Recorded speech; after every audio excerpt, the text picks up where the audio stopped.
Mwanangu atwese maskana mungunza angodza asungwa. No, that's not fair at all. That's not even fair. It's not a fair deal. Evidence angangodza atorwa nemapurisa ndokuti chikoko. No, that's not good at all.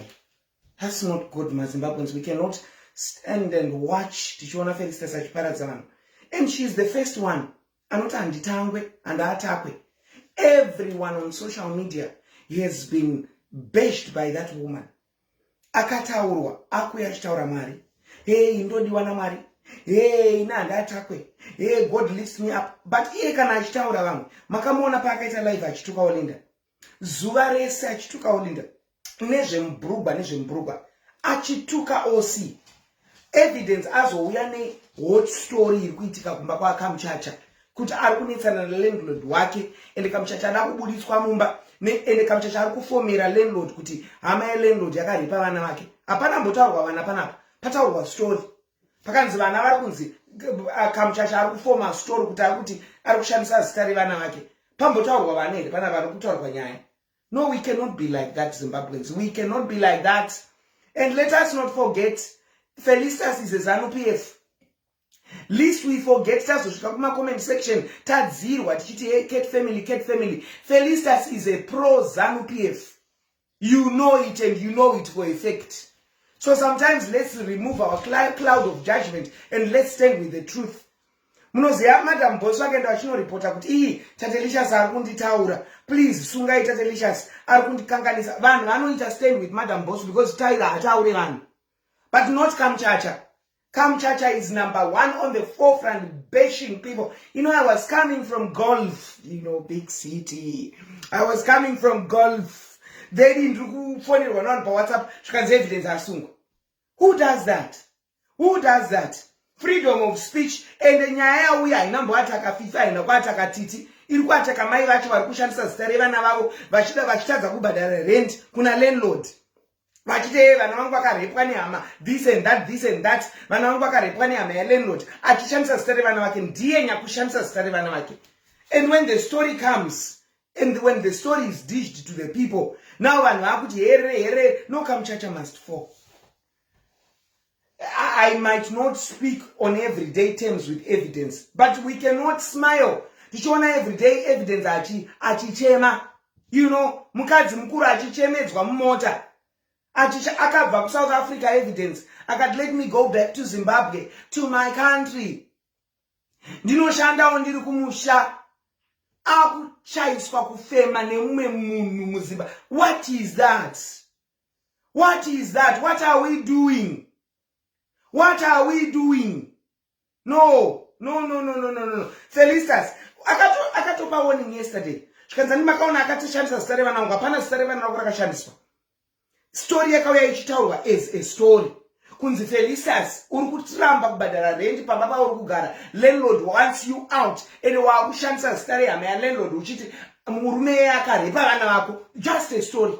Hapana kutaurwa TT, hapana kutaurwa Fifi, pataurwa story. Story yakauya ichitaurwa panhau kana kuti social media tabloid. It's a story. And it's a true story. And evidence anga atoone V11s achida kuita live, achida kuita bring landlord wa Felicitas. For your own information, muna ne contact number ya landlord wa Felicitas. Please, ndandi inbox. So that taburisa nyaya yacho. So that ye Felicitas kana aine simba so much neZANU-PF. Ndatumidzire therapy iwe ku Sweden. Takutoibuditsira story yacho zvechijende zvezve. What is that? Munhu otadza kurarama. Wani uri kuita maskita ako, wani uri kuita ma-events ako, uri kurarama muZimbabwe. Zimbabwe is so big, anyone can make it there. Who are you to put evidence in a corner? Kuti munhu anorarama in fear kuti Felicitas auya because you have the power of ZANU-PF. You can just stick it. Iye mukadzi rinonzi chiraenda kunosunga evidence. Zichakadaro ndanzwa zita racho richimentionwa ipapo. We are watching you. And it's a matter of time. Hapana relationship ya Felicitas inogara. Iwe mupurisa iwe kutuvhaizwa. Ndokunga ndo $100 yanga yapostwa na Felicitas. Apa mupurisa iye $100 akati ndemsumudzira evidence. And then you gain what? You gain what na iwe Felicitas? You gain what? Always hey, Jesu. Uzvakuti upane vanhu apa mazano munofarisa mukaona kamera kwakuita se kazipapo kapotsa kati wayaka pane vanhu asikana unokuti kuevidence what to show mazamai wawine, you know. So please, let's stand with a V. Let's stand with a V, and this ZANU-PF project must fall. ZANU-PF project must fall. Kamuchacha is a pro-strong ZANU-PF. Mazwana aita yep msangano mbichana nekuti akatorerwa benzi yaya na passion akusisina benzi yaya regetai benzi idzoke munoona akuherereka akuenda kunotorwa mapicha namunangago anozviita Felistas. So we cannot akatuka vanhu vese rekanimbobvisa inini nyaya kuti ndinomarana naye Olinda akatukwa, Jeki Ngarande akatukwa, Madam Boss akaudwa chihure chese zvanakaseketa izira kupiso kuti taira ikwirwa nakaseke amuna kuinzwa voice note ichibuya ndakakuplayera kakasingapere achitaura Felistas. Wakatumirwa nani Mangonjo iyo? Wakatumirwa nani Mangonjo? Inda uchifarisa ende iwo muchato iwo ari kushamisira nawo dai zvamboparara. Kwandiri kufamba kwese kwandiri kupinda kwese kunganga dzese dzandiri kutaura nadzo ndikutoisa zita rake Felistas pamberi. Muchato iwo dai waparara. Ari kutuvhaira stereki. Wakukanganwa rwaimbo wamusingu madha iwe. Wakukanganwa rwaimbo wamusingu. Uchitiudza kuti marriage is not an achievement. Naso wakukanganwa wakudzirwa. It will not last. Mark my words.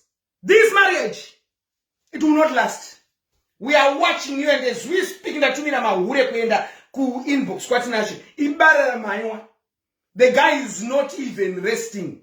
He is busy with my bitches. Let's see who will win. Evidence atu waito zvishinu akuroja akutanga kuita zvishinu mhepo yekwamurata yakusimuka. Iwewe unodi kusimukana uchigona kusimudza mhepo kwira kabhazi uye kuno kuSweden. Ani munosvita makasimudza mhepo makati makanitorесera imba. Hapana mhepo yawakasimudza here. Imba ndakaipiwa. Hausati wambodzwa wakuru wachiti mombe yegama inonzi gama wakaringanzira. Mombe yekuronzera. Hausati wambozvidzwa wakuru wachitaura. Mombe yekuronzera igama wakaringanzira. I knew that was coming on that house. What do you tell me you? Imhepo ipi yaunosimudza yaunoziya yo? Which mhepo yaunoziya? If you really knew mhepo yekusimudza. It's a matter of dice. You think you have arrived. You think you azvina kunaka kuona musodzi wemukadzi mukuru evidence ayo. And it's the second time. Sakungoti evidence anobva kusina vanhu.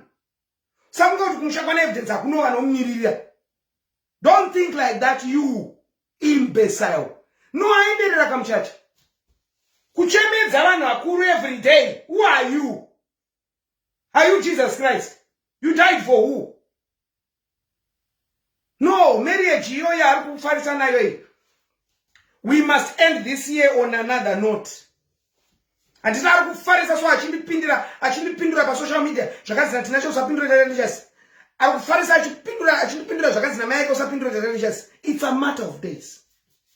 It's a matter of days. We will not be end this year with that couple. Chatsemura nibakati so. Aziya kwake aziya kwake. Because she think she has arrived. She think you have arrived. You think you know it all. You think every day. Evidence abusanya kokana iziri fake. Wamtunzire mapurisa. Kokumbonzi Mai TT mazwano wadzikama. Mai TT mazwano vapaka. Shuwa imba yakanaka. Asi always. Zvikutatidza kuti mba imama munakana peace.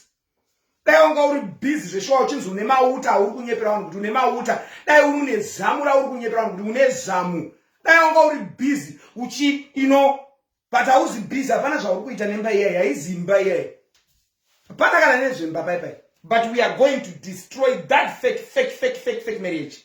We are destroying it from the roots. From the roots of its inception, we are destroying it. One out there, my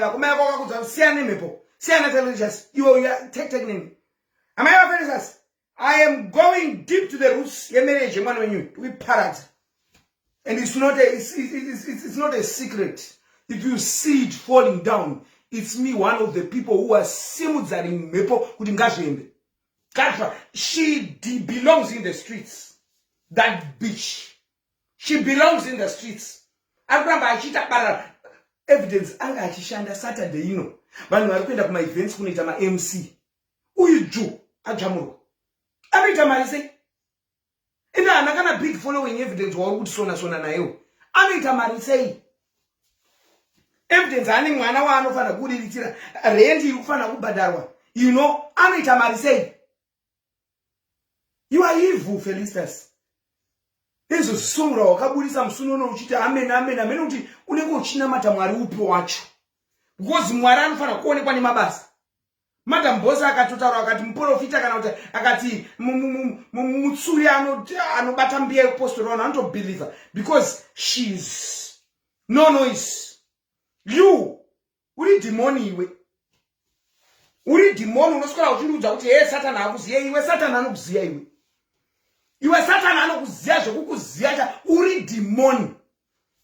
Takati tanyarara mastreets mugore razvarorwa zvefeki. Ezvinorongoribarira mai evidence uri kumudi. Uda kumuuraya. Saka chaakabvira kuSouth Africa yatomhosva. Yatomhosva newe Mai TT iwe. It's a matter of time. You will go down. You will go down. Zvakatokona zvemarriage iyoyo unomufira uri mumba imomo. Kana zvaramba kuti zviparara. Wakumufira mumba imomo. Tukuimbire mapisareni. Wakumufira mumba imomo. Ndofa kuzvisungirira chako ndozviziya iwewe. Une suicide unozvisungirira. Idiot. Kudii ikoko? Vanhu tongopeta maoko. Nekuti ndadelete maposta aya noti kutya ZANU-PF. I've deleted those posts because I don't want to run a traffic of Felicitas. You know me. I don't fear anyone. Ndikasatomutaura inini ka hawane chinhu traffic papage pake. Ndosaka muchona achifanira sei kuti mutaure. Anenge achita traffic papage pake kuzviita mutsvene wevatsvene. You. Ndiri kunamata anoda disorder yakadaro. Unaonzwa kuti Mwari wakambozvambura vanhu muchechi. Hauziye. Jesu akazvambura neyo disorder yauri kuita iyi. Sainyepera kuna kunamata kukadaiko. Asi madhimoni. Unamata madhimoni. Zvangu ndakatobhokwezera bogi. Munesa wanenge achita kuti munhu anotorwara nenza akatonaka kudai swash. Why not? Kwandine stress dzinisenge iwewe. Ane fake life inenge yako iyi. Kunyepera vanhu nezvisipo. Ndakakuzokunzwa nezuro life pako kuti handigare mutangwe naye sindiri kugara mutangwe. Handinyepere vanhu vanoziva zvekuitika naQueen. Queen vari kuroja mutangwe. Why not? Yeah. Queen vari kuroja mutangwe na so. Zvakutadza kudya mbakako. Handigare mutangwe naye. Handiziki street kid. So it's a matter of time. We are watching. Don't think kuti kumushako inchete ndokune kuna Mwari iwe. Chero kwana evidence kuna Mwari uko. Nemisodzi yake yauri kudongedza kamiliyoni. It's a matter of time. Akaita zuva rese, you were there.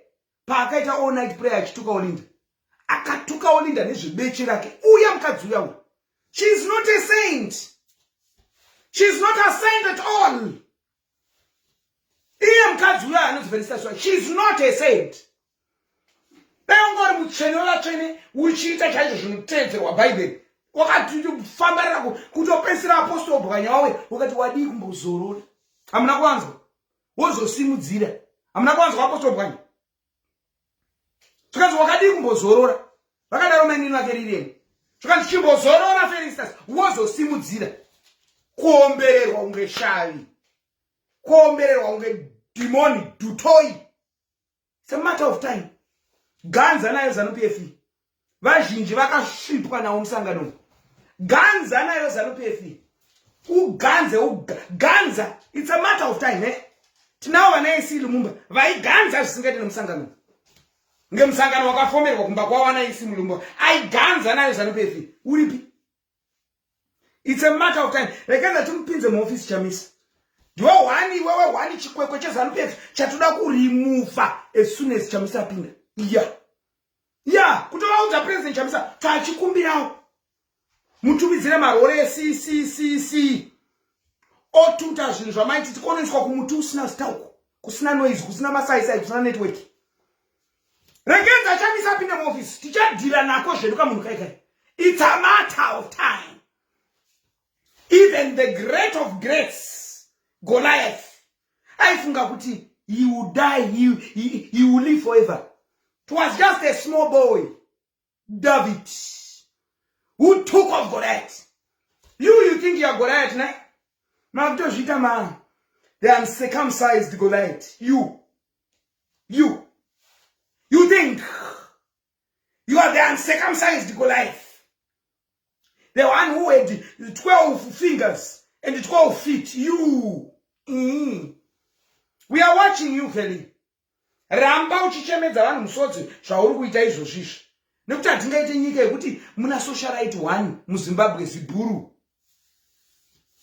Kana uchida kurarama muZimbabwe unotonanzva mata yaFelisa nekuti wakadi.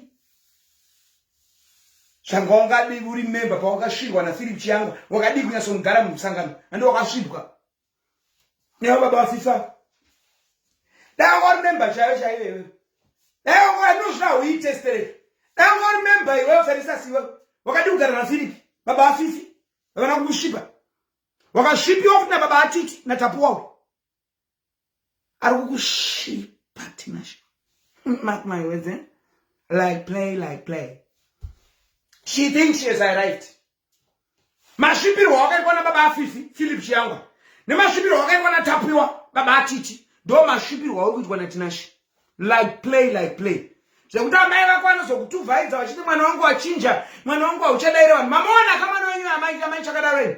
Mamuona mwana wenyu niniyo, niriri. Maiona mwana wenyu. Uyo sika makuseni kuturika teteresha papeji. Baba na mai vakauya, "Ei mwana wangu, please, usataure nemhepo. Ngaigone mhepo inoi. Ngaigone mhepo yakachekesa nemboro iwe wazoigona iwewe. Iwe wodisa mbhodhoro iwewe. Iwe. You're small.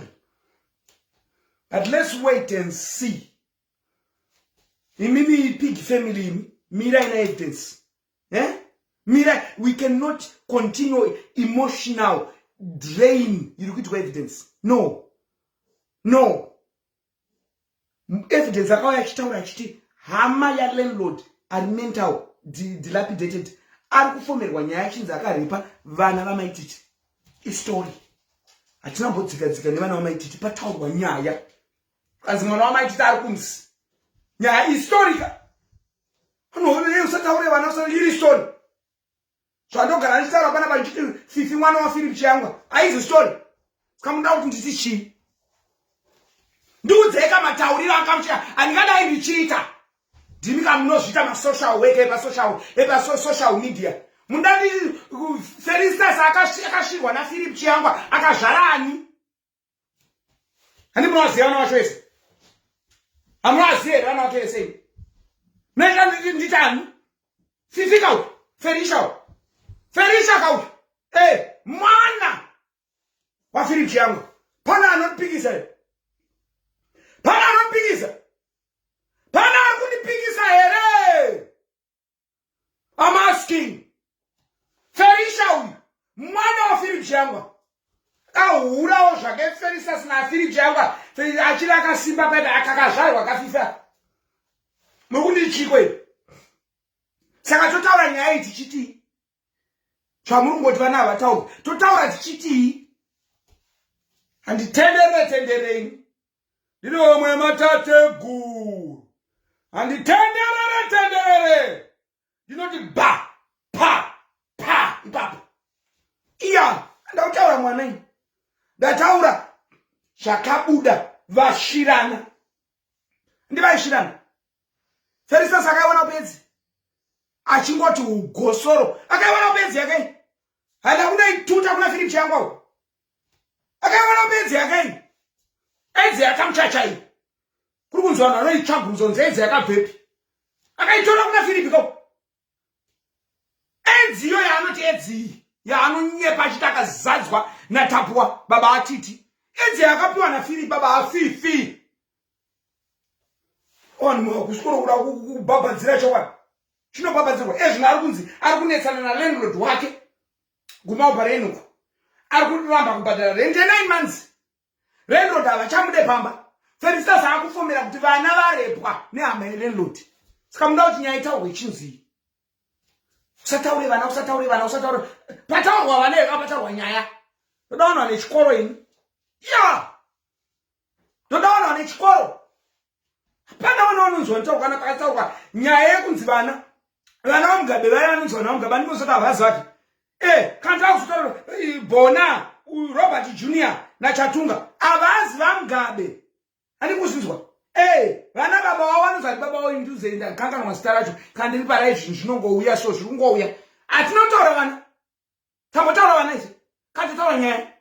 Kuti vana vanonzwa vaMugabe vaya avazi vaMugabe nekuti Mugabe anga asina machende.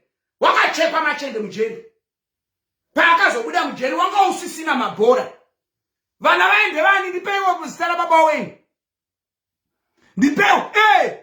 Hatitawezve names aizi nyaya. Hapana kutaurwa vana, hapana pakutaurwa vana. Ndipewo zita rababa wanenge. Ngandinzwe.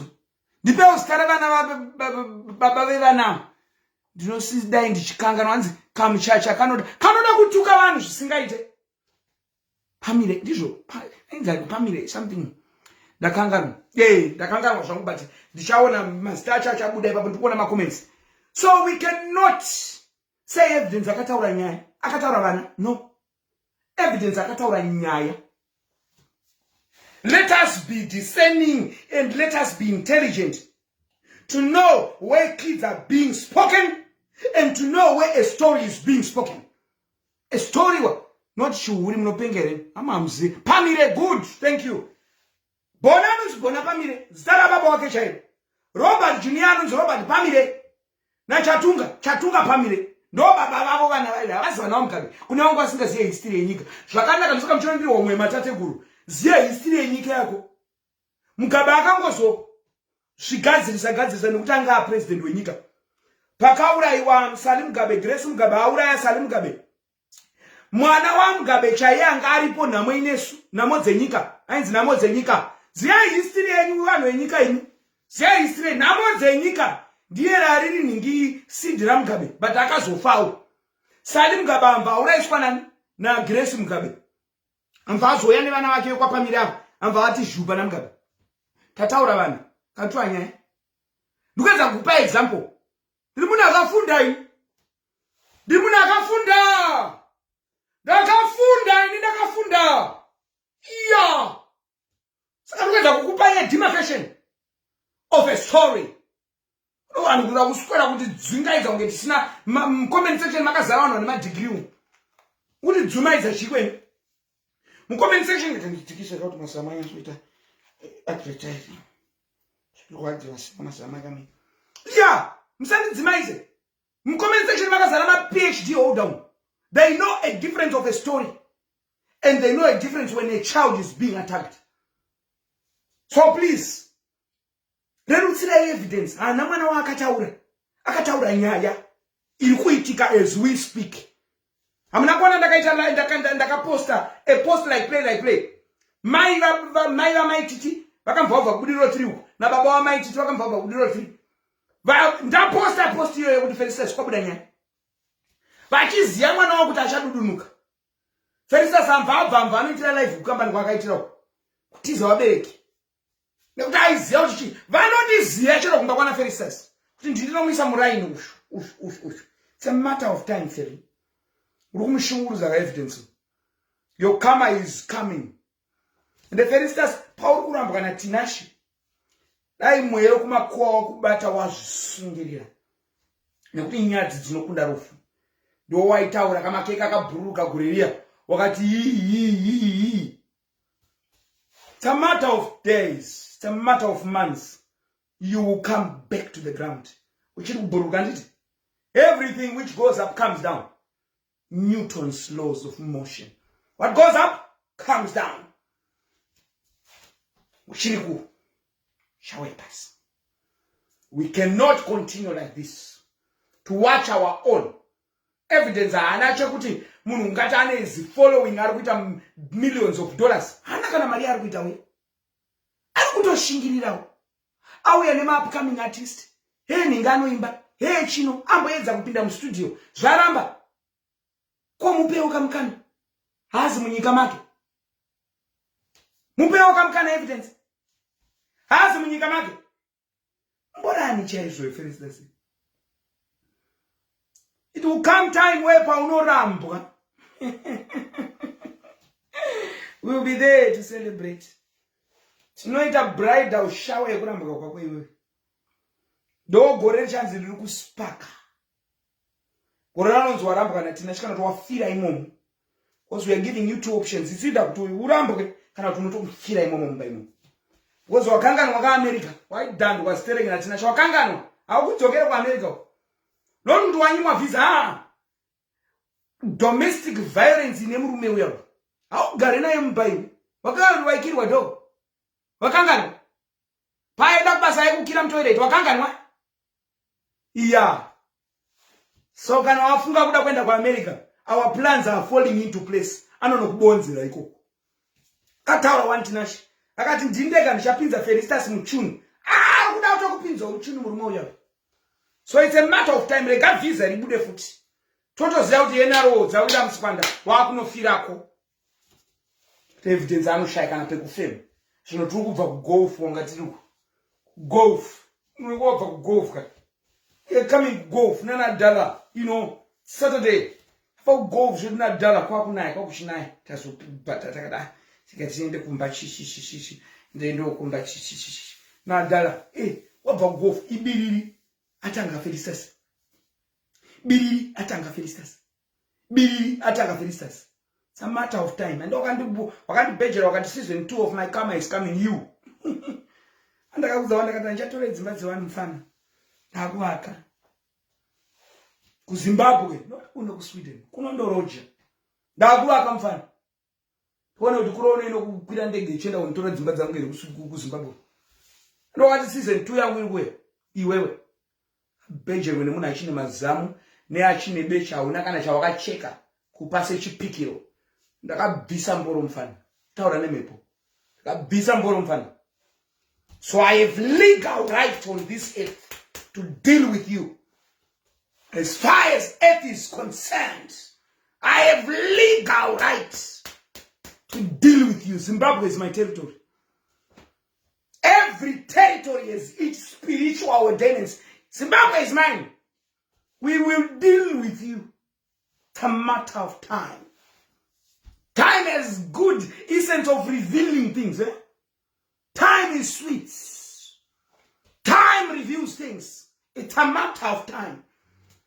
Safungoti kana tisiri pa Facebook apa tiri kungoshanda chete tiri kwatiriwo tichikuomberera mfana. We are not stopping, We are not stopping. You fellas.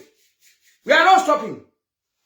Second evidence achema H2. We have now legal double right. Evidence achema H2. Unonyepa hiyo. It's a matter of time endo uchakosora. And hiyo marriage yo mara pa uchingosimuka mepo. Nazina ndozokota nzokunesana tinashani nyewe wanipindure. Rakatotsama tinashani zemasimbi.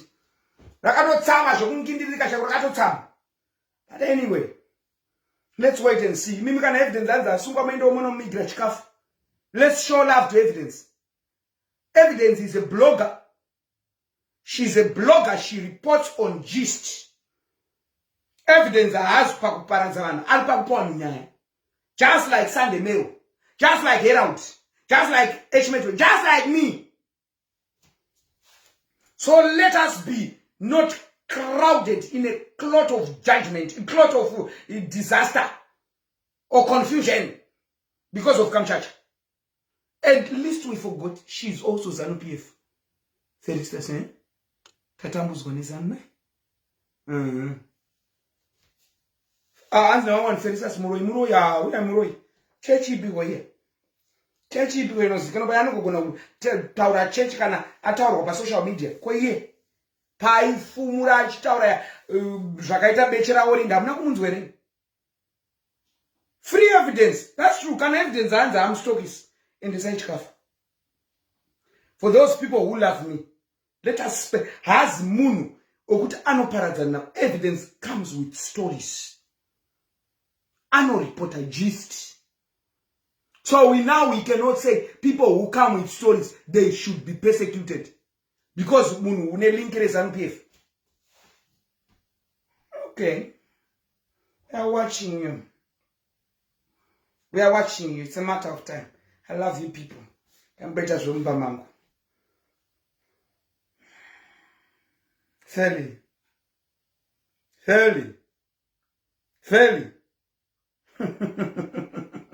It's a matter of time.